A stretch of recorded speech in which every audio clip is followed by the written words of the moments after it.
The repairs to the condemned visitor side bleachers at Stadium Field have seen another setback.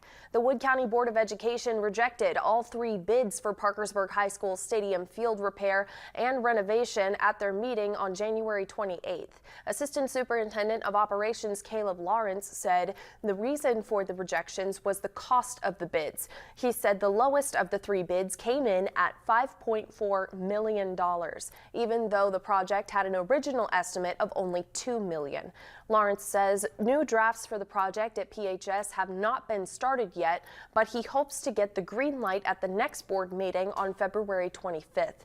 He says he wants parents to know that this project is not being abandoned due to the rejection. So I just would like to reassure the parents, the students, the staff that yes, the stadium is getting done, because we fielded several phone calls. As soon as the board rejected, they were like, does that mean we're not getting it done? No, it was in the bond. It's promised it will get done. We just might have to make some tweaks, do some things different to make it a little bit more cost effective. Lawrence says they have about 22 different projects to work on, including improvements to South Erickson All Sports facility.